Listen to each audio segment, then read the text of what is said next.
I'm gonna talk today about managing micronutrients, and specifically, I'm going to talk about what I call the metal micronutrients: iron, copper, manganese, zinc, and nickel. So this shows you the composition of a typical plant with the macronutrients: nitrogen, phosphorus, potassium, and so forth. And here are the micronutrients. And you see the micronutrients just make up that small sliver. And some of the micronutrients are present in fairly large quantities, like iron, maybe several thousand parts per million. Others, like nickel, just a few parts per million. So you're probably aware that pecans are native to the Mississippi River Valley, central southern United States. If I superimpose a soil map on top of that, you'll see that the native range of pecans is an area with quite acidic soils, pH around 5, low 5s, even less, down into the 4s.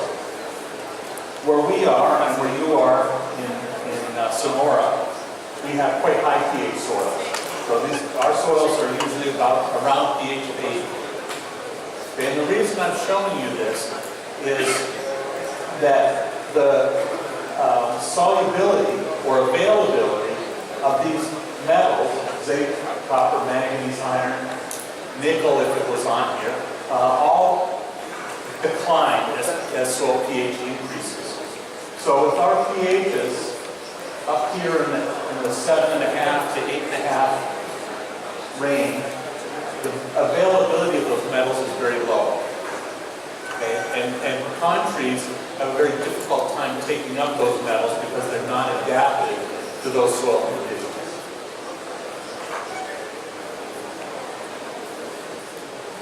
Okay, so we see these micronutrient deficiencies frequently, and there are several ways we can evaluate the availability of those nutrients. One is soil tests, which are pretty good, but they have some limitations because they don't take into account the plant interaction with the soil.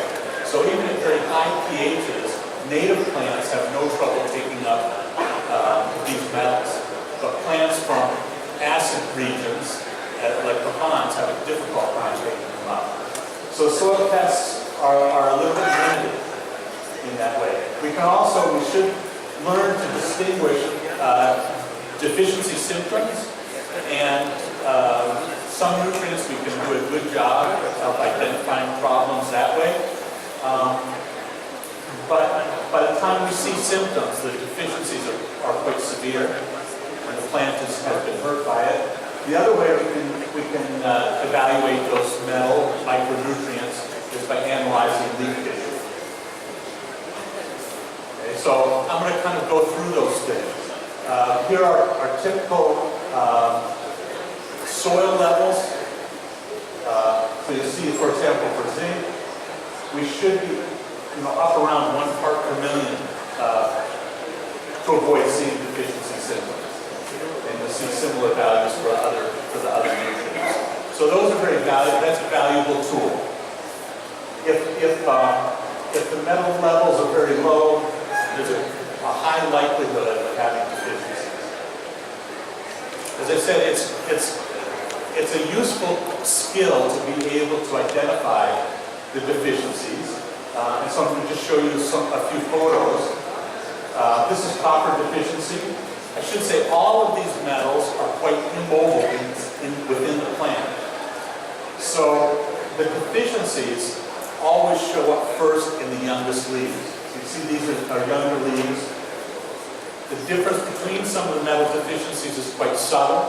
So this is copper deficiency. You see the very bleached out or white or very pale area between the veins. It's intravenous chlorosis. We rarely see copper deficiency. We very rarely see visual symptoms.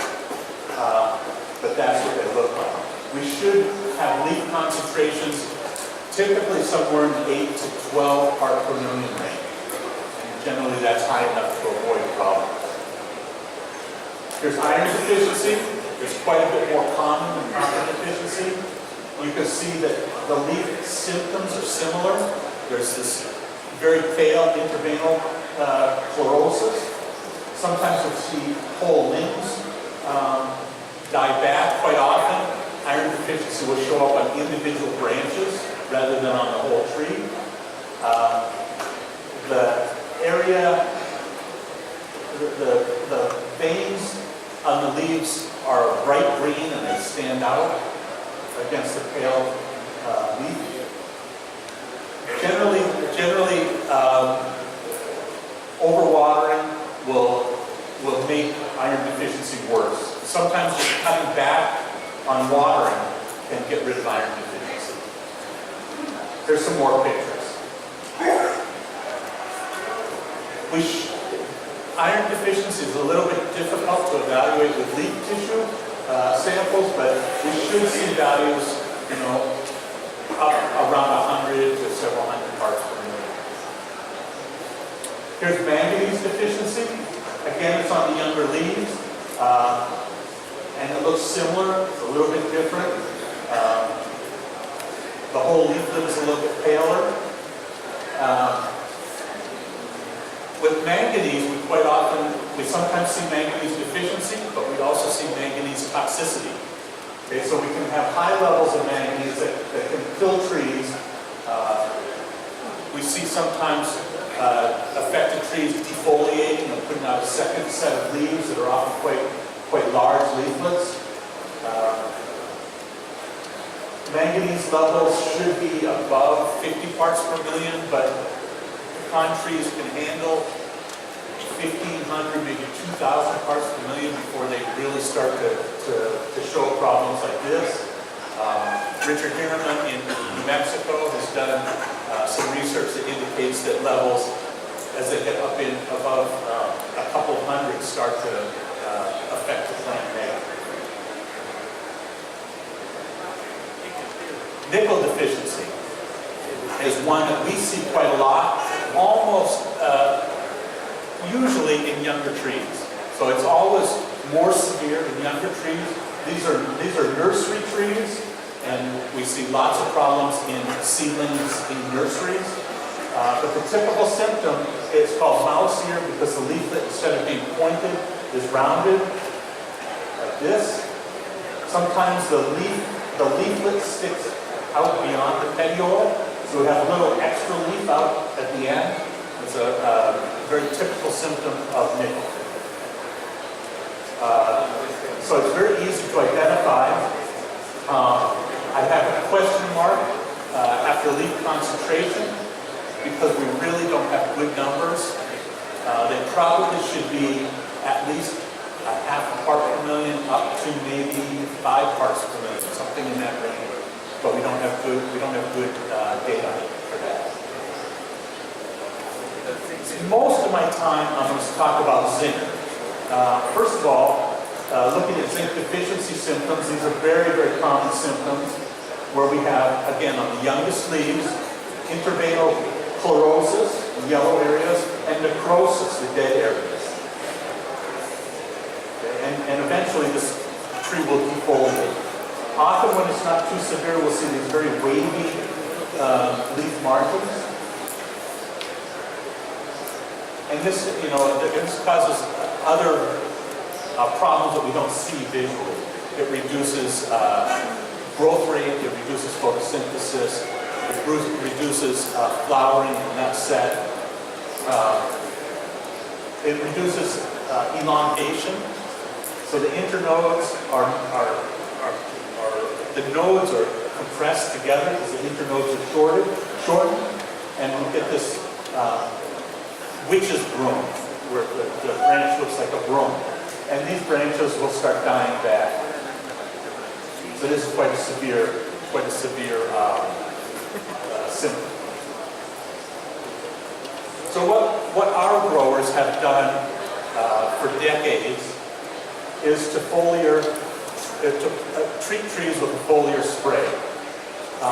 Usually zinc sulfate, maybe zinc nitrate, could be another zinc salt, and typical rates are somewhere around 5 pounds of zinc per acre, of actual zinc per acre, split over several sprays, depending on how rapidly the trees are growing.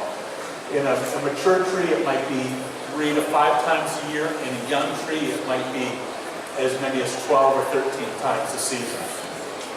Sometimes we have growers who have been on a 5-day spray schedule to try and eliminate zinc deficiency. Right. Quite often, we put in nitrogen into the tank to increase absorption through the leachate. Okay. So we've been working for the last decade on other ways of managing zinc. One of the problems with foliar applied zinc is that zinc is very immobile in the leaf.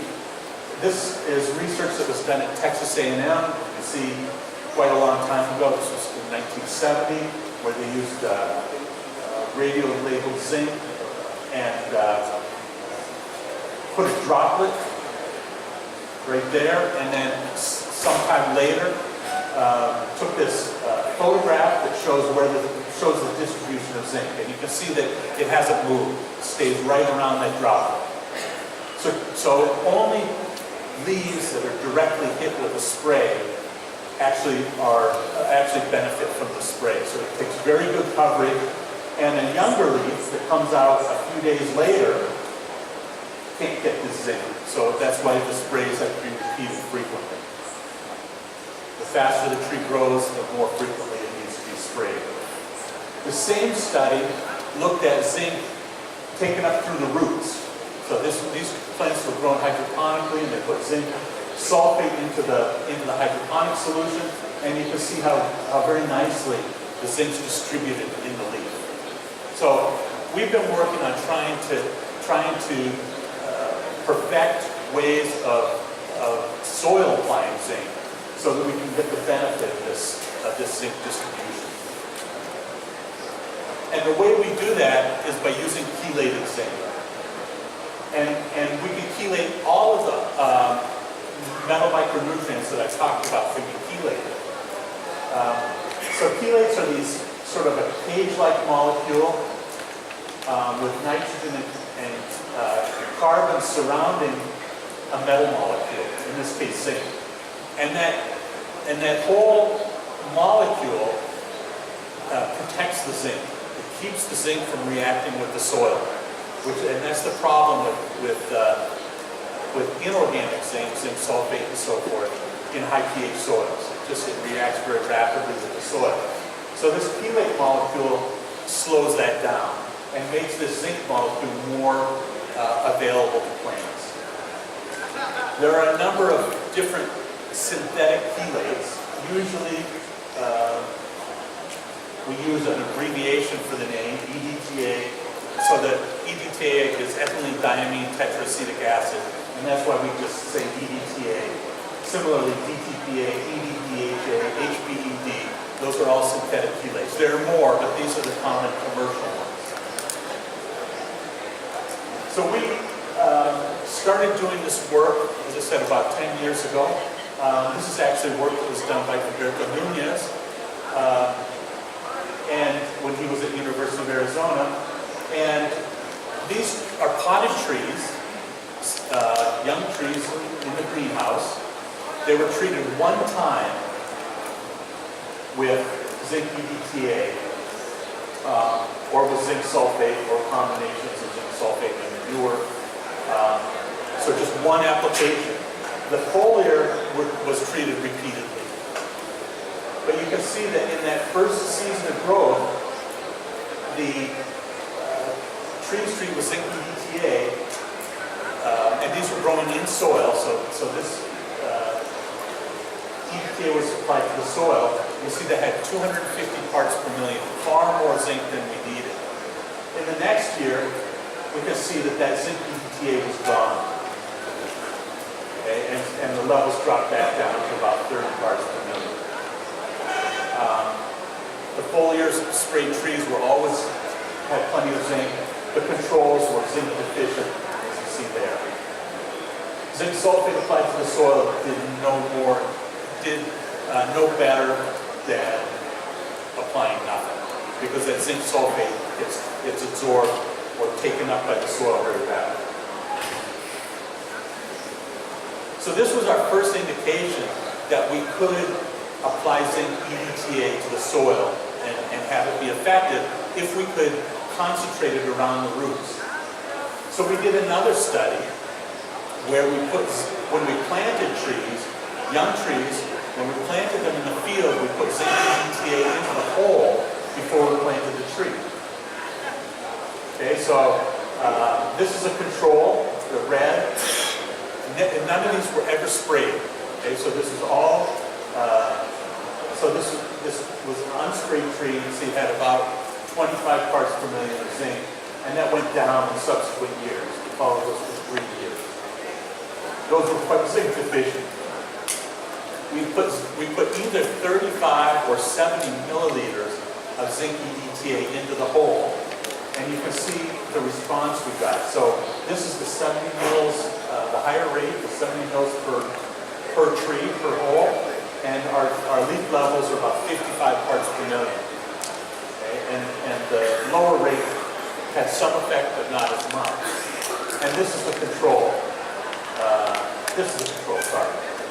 Okay, so you can see that that the higher rate of zinc EDTA supplied plenty of zinc in the first year, and it kept the levels up above about 25 parts per million for 3 seasons, and kept these trees in the first 2 seasons free of zinc deficiency symptoms. In the 3rd year, we started getting symptoms towards the end of the season as the zinc EDTA ran out. The other bars on here are treatments where we put mycorrhizal spores into the hole to try to inoculate the trees. These are spores that we collected out of a pecan orchard, so they're fungi that were mycorrhizal on pecan trees, and you can see it did nothing. We had no response from inoculating or trying to inoculate with mycorrhizal. We never excavated the trees to see if they were in fact infected with mycorrhizal. But so this to me is an excellent way to start trees in a new orchard. For the first 2 years, maybe 3 years, you don't need to spray these trees. So my recommendation to growers is that they put zinc EDTA into the hole when they plant the tree, and then just watch for symptoms and start treating. If they're going to have a spray program, start spraying when they see symptoms. I think typically that will be in the 3rd year. So we set up another study to try and treat trees on a longer term basis. So in this study, we have Western and we have Wichita as 2 varieties. And we put zinc EDTA into a tank that was injected into the irrigation system. So this is fertigated zinc EDTA, and it was either 0 control or 2 or 4 pounds of zinc per acre. That's about 2 or 4 kilograms of zinc per hectare. That's actual zinc. So I apologize for the units, but that also is 2 or 4 gallons per acre. And we split that up among irrigations. So when we irrigated, we applied zinc. And we did that for, I think, 6 years. And so I want to show you the results of that. First of all, we looked at soil levels. This is just at the higher rate of zinc. And this is away from the tree, several feet away from the tree. This is 4 feet away from the tree, and this is 2 feet from the tree. And here we have zinc soil levels. ETPA extracted with zinc is the standard way of extracting zinc from soil. And you'll see that close to the tree, we have levels between 3 to 5 parts per million. And if you recall, what we're shooting for is something probably over 1 part per million. So you see, even 4 feet away from the tree. Now, I should mention that these trees were irrigated with micro sprinklers. They had quite a small wetting pattern, probably about a 2-meter wetting pattern. And so you can see that even 4 feet away from the tree, we elevated the zinc levels to a high enough level that we don't expect zinc deficiencies. Oops. So here are the foliar levels so these trees were planted in 2011, in January, February 2011, and we followed them up through last year, 2016. The green is the untreated control. Again, these trees have never been sprayed since they were planted. They've never been sprayed. They had no zinc applied at planting. So all of the zinc is through this fertigation. So here's our low level and here's our high level, our 4 kilograms per hectare of zinc. And you'll see that the levels might seem low. The standard optimum values or critical values of zinc in the literature are either 40 or 50 parts per million. We're below that. We never got above that, but we got it up above, up to about 25 parts per million. I'm not sure why this year it was up a bit higher. And here's our lower treatment. You can see it. The zinc levels in the leaves are a bit lower, and our control down around 10 parts per million. And we rated these just visually looking for deficiency symptoms. And our scale is, if the tree is dying, limbs are dying from zinc deficiency, that would be a 1. If there were no symptoms at all, it would be a 5. Okay, so here's our scale. A healthy tree with no symptoms, and here's a 3. Pretty severe symptoms. Leaves start to drop, but no limb dieback yet. So here's our rating for those trees for the 2nd, 3rd, and 4th year in the field. And you can see that the control, which is in blue, had quite a bit of zinc deficiency, and it got worse as time went on. The treated trees, with either rate of zinc EDTA, had some deficiency symptoms the 1st year, 2nd year, and the 3rd year, those symptoms were pretty much gone.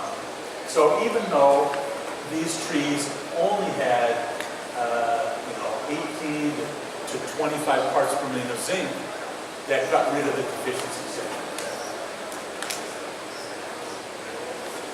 As we'd expect from that study that was done at Texas A&M, the zinc that was taken up through the roots is distributed throughout the tree. So we sampled in both 2014 and 2015, in the dormant season, we sampled shoots and roots. At the end of the growing season, we harvested nuts, and the leaf samples are the ones that we just saw, done in mid-season. But the reason I should put this up here is to show you that in the branches and even in the roots, we see that those zinc levels elevated. We don't know exactly what that means. We don't know that these treated trees had better root growth because we never excavated the trees and measured root growth. But we assume that that's a good thing. So that soil applied zinc is distributed throughout the tree. We measured greenness with the SPAD meter, and that's reflective of chlorophyll content. And you'll see that, once again, on the left, we have, it's labeled backwards, Richard, aren't they? Yeah. So these are backwards. I apologize. I didn't notice that until just now. This is the control, the low level of zinc and the high level of zinc. And you see that the leaves, the greenness of the leaves responds to the zinc application. And this is across the season, from May to October. Okay, and this one's backwards also. This is photosynthesis rate. So we measured photosynthesis on several dates. And you can see the zinc deficient plants, the leaves are photosynthesizing very slowly. And at both of our application rates, the photosynthesis is elevated considerably. So this, of course, is how a plant captures sunlight and converts it into sugars and makes growth and nuts and so forth. So it's not surprising that the growth rate of these trees is elevated also. So this is our untreated control, and these are the high, the red's the high, the blue is the lower level of zinc. Either one of them accelerated tree growth. Okay, and you can see the difference between the untreated and a treated tree. So the growth rate responds very well to the zinc EDTA treatments. And then as these trees started bearing, we see that reflected in the nut yield as well. Okay, so these trees are just starting to produce nuts. Here in 2016, where the yield is 12 to 1,300 pounds per acre, compared to 200 pounds in the untreated tree. Okay, so we're getting a good response to that. So, I'm completely convinced that applying zinc EDTA through an irrigation system can be a very effective way of getting zinc to the tree. But I'm not going to go back, but if you recall, the zinc levels in the leaves were generally, even at our highest level, were only about 25 parts per million. So, and as I mentioned before, 40 to 50 parts per million is kind of the typical cutoff, where you start, where recommendations would be to add more zinc. So as part of this study, we looked at to try to determine how much leaf zinc is enough. And one way we did this was by taking this leaf greenness data I showed you and the photosynthesis data and try to see where the greenness or the photosynthesis stopped increasing. Okay, so, or to put it in another way, if we're going from high concentration to low concentration, what leaf concentration of zinc caused the photosynthesis to start to drop off? And it's surprisingly low. So with all of these, it's about 15 parts per million is where we see the trees starting to suffer. And this actually agrees with some earlier research that was published a number of years ago. So it appears that 15 parts per million of zinc is enough for a pecan tree. I don't believe it's enough for an orchard, because within an orchard we have trees with higher levels and lower levels of zinc. And we want the trees with the lowest levels of zinc to have enough zinc that they're not being damaged. Okay, so I feel that 30 parts per million in an orchard block is plenty of zinc. And so if you're applying zinc EDTA, don't expect to get 50 or 60 parts per million. Okay? But I'm comfortable that 30 parts per million is enough to prevent zinc deficiency. So that's a change in our recommendation. Okay, so wrapping up the research that we've done, my recommendations are that at planting, that you put zinc EDTA into the hole before the tree goes in. What our growers do is they fill the hole maybe half full of water, and then put the tree in and backfill with soil. And you can just tank mix that zinc EDTA into the water, and then it gets in there at planting. If you have a pressurized irrigation system, then I recommend fertigating with zinc EDTA.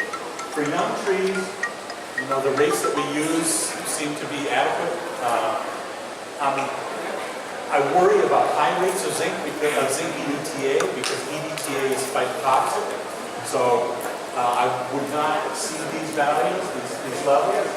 or these levels, because you can kill trees with EDTA. With older trees, we did a study where we put on 16 gallons of zinc EDTA per acre, just to see if it would damage the trees, and it did not. So I'm fairly comfortable going up that high a rate, up to. I don't think you need to. Our growers that are doing this are going to maybe 8 gallons per acre, 8 pounds of zinc per acre. And leaf zinc, again, I would be happy with 30 parts per million. I think that's enough to make it a healthy tree. Now that's in unsprayed trees. In trees that are sprayed, there's always a question as to how much of the measured zinc is in the leaf and how much is on the leaf. All of our leaves are acid washed. We wash them in soapy water, rinse them in distilled water, wash them in hydrochloric acid, and rinse them a couple more times to try to get rid of all that zinc. But again, you're never really sure. So certainly 50 parts per million in a sprayed tree is enough. Maybe less is acceptable as well. I don't know. Okay. So going back to looking at the other metal micronutrients, we can do the same thing. But it's very important what chelate metal combination we select, because some are more effective than others. So chelates, the chelate molecule has varying affinities for the metal molecule. We want them to stick together very tightly. So we want to look for combinations that are stable, that don't come apart in the soil. And that's very dependent on pH. It's dependent on the chelate, the metal, and the pH. I'll show you in a moment. What happens over time is that the metal can be replaced by another charged ion, like calcium. So our soils are loaded with calcium. So the zinc, or whatever metal it is, will come out of there, and calcium will go in. And then the chelate is no longer effective as a metal fertilizer. So the effectiveness declines over time. Or this should really say organic acid, amino acids, citric acid, those kinds of chelates. They're very weak chelates, and they're not stable in the soil. Okay, so they're not suitable for soil application. So this diagram shows you the range of stability for different metal chelate combinations. With these numbers are pretty small. These are pH values. Zinc EDTA is stable from a pH of about 2 up to about 10. It's very, very stable, and that's why it's effective for us. Okay, same thing with manganese. Manganese EDTA is stable from about pH 3 up to 10. Copper also up to about pH of 10. So those are very good choices for fertigating with copper, manganese, and zinc.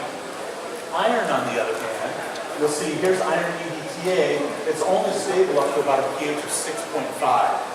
So if we put that into our soils, it won't last. It won't be effective. Okay, so iron EDTA is a very poor choice. Iron DTPA is another commercially available product. Marginally effective up at these higher pHs. Again, not the best choice. These are very good chelates for other conditions, but not for our soils. So here's iron EDDHA, and you see that's effective up to a pH of 10. We found that to be very effective for fertilizer with iron, for fertigation with iron. There's a relatively new product out of Europe called HBUD, and so I'm not sure how available it is yet, but iron HBUD is stable up to a very high pH. So theoretically, it should be quite a good material too. In very limited testing that we've done, it doesn't seem to be quite as good as iron EDDHA. Okay, so again, the combination of the metal and the chelate is critical. If you use the wrong one, if you use iron EDTA, you'll get no effect. It just won't do anything. And this just shows you, Here's EDTA, and this is iron EDTA. Here's the stability as you go from pH of 6 to 7. The molecule falls apart. It's just not effective. Here's DTPA on a similar, here's EDDHA. So it's unaffected by pH up at those high levels. Okay, so here's my sort of wrap-up table for managing these nutrients. For copper, EDTA, so if we're going to soil apply, with all of these metals, for them to be effective in most of our soils, in our highly calcareous soils, they have to be chelated. And the chelate combinations that work are copper EDTA, iron EDDHA, iron HBED, manganese, and zinc EDTA. Now you'll notice for nickel it says none. So there's no reason we can't make nickel EDTA, but as far as I know, there's no commercially available nickel chelates. Okay, so foliar treatment does work for all of these metals. It's highly effective, but once again, the coverage has to be good, and applications probably have to be repeated fairly frequently. For this purpose, we can always use the inorganic salts. So copper sulfate, iron sulfate, manganese sulfate, nickel sulfate, zinc sulfate. Other salts work as well. Nickel nitrate, zinc nitrate are commonly used, and they're quite effective. We also can apply chelates. So we can apply all these zinc chelates to the leaves, and we can apply those less stable chelates. So the citrates, the amino acid-based materials can be applied to the leaves. I don't know that there's really an advantage. They're invariably more expensive than the inorganic salts, but they are effective. Okay, so those are kind of the options as I see them for managing these micronutrients. And with that, I'll be happy to try and answer questions.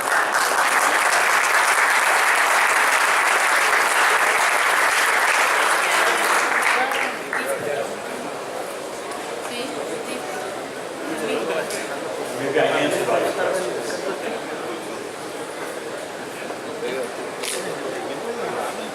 ¿Alguna pregunta? Un momentito. A ver, ¿alguien quiere?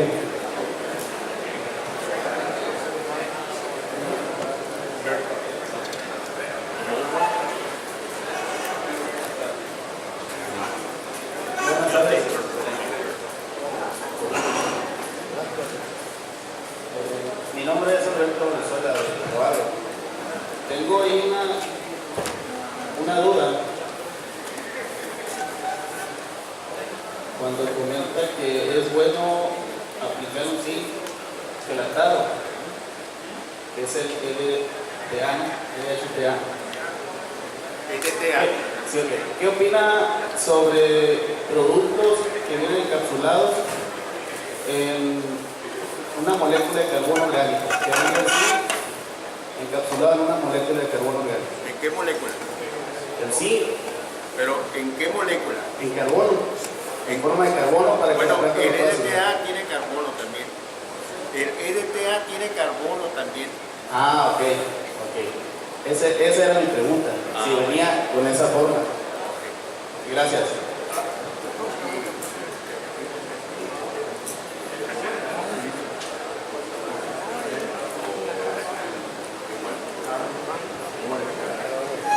Yeah, so I don't know of any materials that are coated. I'm just not aware of any materials. We did try to put organic material, that manure treatment that we had in the greenhouse study was because we thought that adding organic matter might make the zinc more available, and it didn't. It didn't do anything.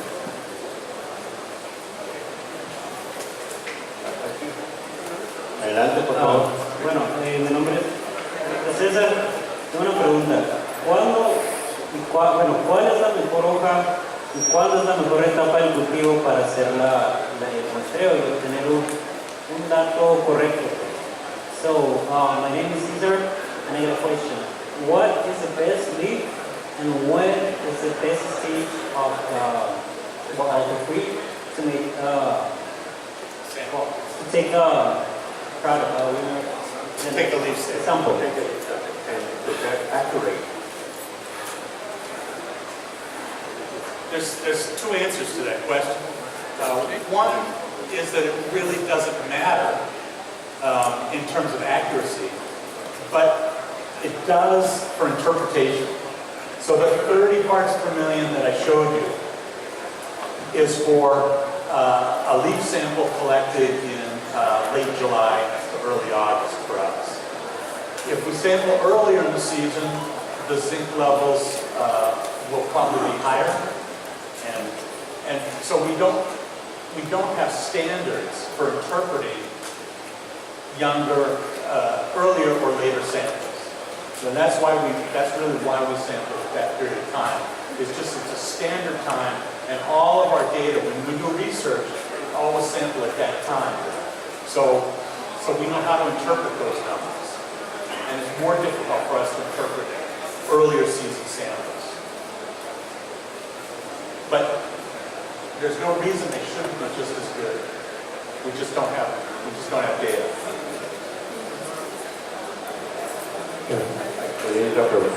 How should we apply the EDTA zinc on the irrigation system before to 18 gallons? Is it supposed to be in a few applications or throughout the spring or summer? So that's a good question. When we started this, we were applying early in the season with our first irrigation, and then applying probably through the end of July, even through August initially. I don't think it matters that much. Once the soil levels are built up, then there's available zinc there for the tree whenever it wants it. So I would probably split it up and do a third of it maybe with your first irrigation, a third of it a month later, and the last third a month later. But after you've done it for a few years, I don't think it makes a lot of difference.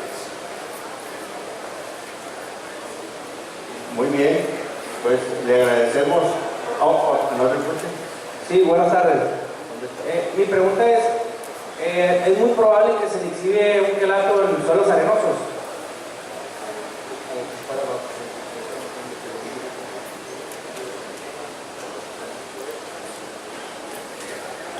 So I haven't done this on very sandy soils. There it might make more. It might be more important that you split the treatments up because the zinc EDTA will leach. So it should work just fine on sandy soils, but you may have to apply more frequently, spread the treatments out.